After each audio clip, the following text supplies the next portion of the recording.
so long. Isn't it wonderful to see how we are bringing it to some conclusion, although there's still much more work to be done on the issue as a general matter. But I see Nick Akers there, and I just want to say hello.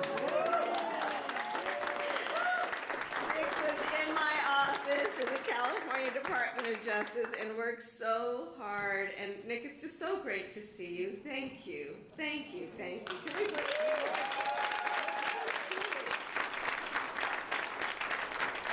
We spent a lot of time together on this one. So I will now get back to my talking points. Thank you, Secretary Cardona, for your lifelong dedication to educating and protecting our students and, by extension, our communities and our country. And thank you to your whole team and to all of the advocates who are here with us in your relentless fight on behalf of those important, wonderful people who were needlessly and just so wrongfully targeted by the for-profit college scams. Before I begin my comments, I do want to, however, speak for a moment about what happened yesterday in Tulsa, Oklahoma. The President will be talking more about this later. But we have been monitoring the situation quite closely. And the latest report, of course, is that 4 innocent people lost their lives, and many more were injured. We, of course, all of us hold the people of Tulsa in our hearts, but we also reaffirm our commitment to passing common sense gun safety laws.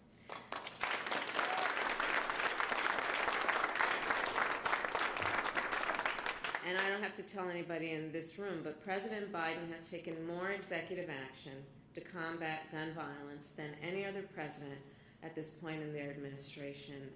But we cannot, as an administration, or those of us who are here, address this alone. No more excuses. Thoughts and prayers are important, but not enough. We need Congress to act. And so with that, I will turn to the topic at hand, but I know that we all feel similarly about the importance of leaders leading on issues like this. So today, we are here to mark a milestone. It is a milestone in a journey so many of us have been traveling for quite some time, a journey for justice for everyone who was defrauded by Corinthian Colleges. Students who simply wanted to better their prospects in life and instead found themselves taken advantage of by a scam that took their money and gave them nothing in return except heartache. I first became involved, as many of you know, in the fight to stop Corinthian nearly a decade ago. As Attorney General of California, I led the California Department of Justice, and we sued Corinthian. And we won, because our investigation discovered that Corinthian had engaged in false and deceptive advertising. They promoted programs that they did not offer. They penalized their telemarketers if the telemarketers revealed the truth to prospective students. Their ads falsely promised students that if they attended certain programs, they would be guaranteed a job after graduation, raising the hopes of people who worked so hard for the bit of money they had to pay to get in these programs. Our investigation revealed that some of the degrees from Corinthian were so worthless that they didn't help a single student get a job. Moreover, the company went through great lengths to inflate its job placement numbers to mislead prospective students. For example, in 2011, they paid a temporary employment agency to hire graduates for short-term jobs. Some students told us they were placed in jobs that only lasted for 2 days. 2 days. That, of course, is not gainful employment. But Corinthian counted it as a successful job placement. Fraud.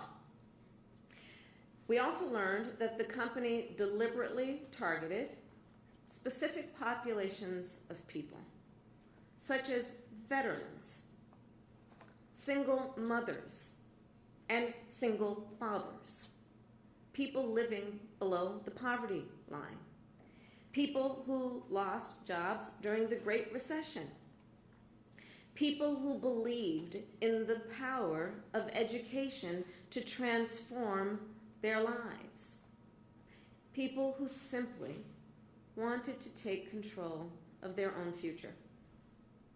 As part of our investigation, we also obtained Corinthian's internal documents. And I remember the day we got those documents so well, and we read through them there. And these documents described the types of people that Corinthian sought to deceive. So they literally wrote this stuff down and printed it, and we read it. And they called their target demographic, and I quote here, I'm quoting directly, they called their targeted demographic, isolated. They referred to them as people with, quote, low self-esteem. Men and women who were, quote, stuck, who were, quote, unable to plan well for their own future.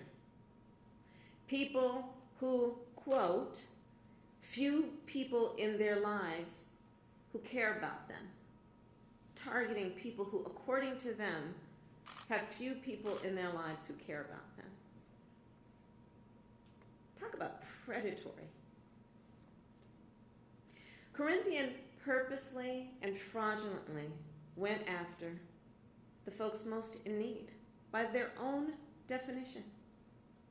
The company believed they could get away with it because, as predators are wont to do, they targeted people who they assumed wouldn't fight back. They targeted people who they assumed no one would be there to fight for. And they were wrong. Students came forward and shared their stories with us. Advocates, many of you, and many members of Congress fought on their behalf. And we sued. And Corinthian was shut down.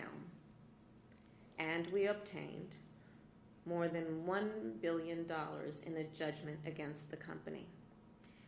In the wake of our lawsuit, the company was no longer then able to receive federal funding and could no longer enroll students. And they declared bankruptcy. It was a huge victory. But the story, as we all know, didn't end there.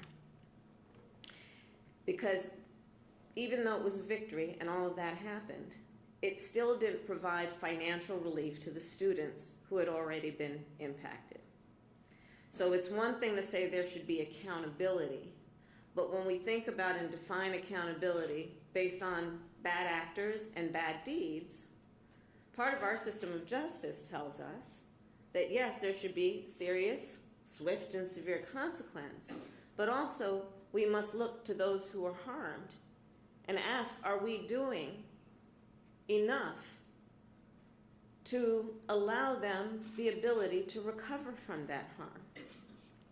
So that's the topic of our conversation today. What we did then is we continued our work to undo the damage that Corinthian had caused. And in 2015, I joined with 8 other attorneys general, some of whom offices are represented here, and we petitioned the federal government, your department,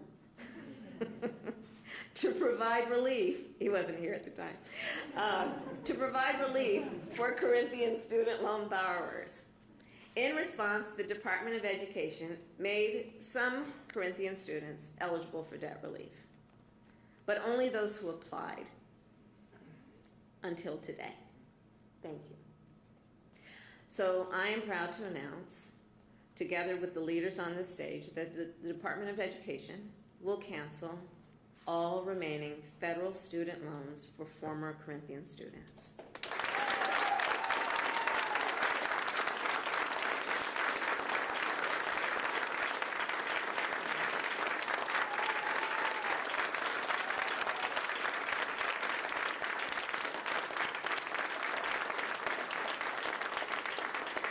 So to those that this directly impacts, what it means that if you attended Corinthian at any point in its existence, you will receive this relief automatically. You do not need to apply for it.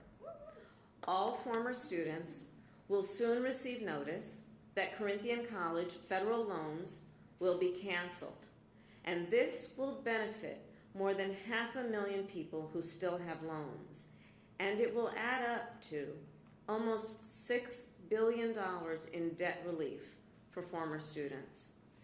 And of course, we all know that's real money in the pockets of real people who have faced over these years significant debt, many of whom are still struggling to make ends meet as costs have gone up. And I think we all know and have to acknowledge what these intervening years have meant for the folks that will now benefit from this announcement. What it has meant is that they kept getting notices that they owed money.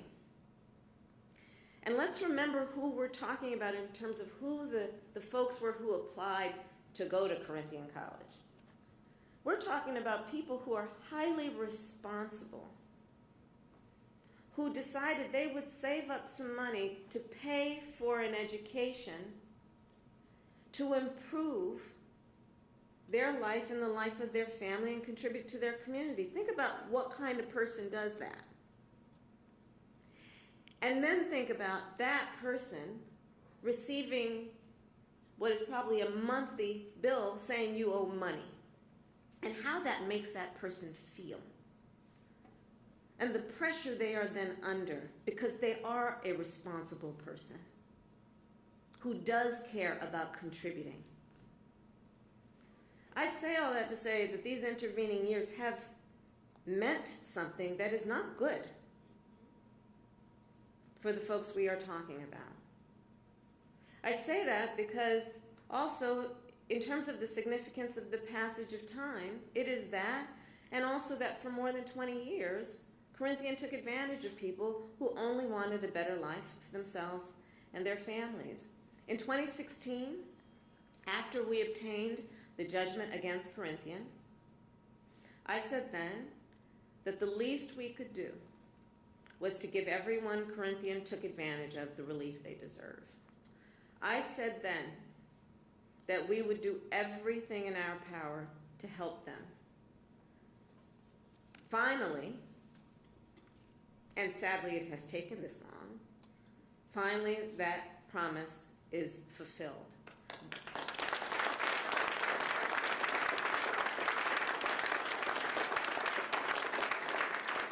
So, in closing, I will say, where I started, I will say it again, thank you all. Thank you for all of you who helped us deliver justice.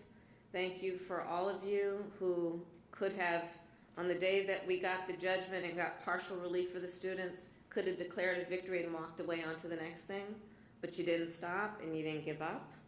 And because of your hard work and your dedication, we're where we are today. Also knowing that as a nation, we still have a lot more work to do on these issues. Thank you all very much.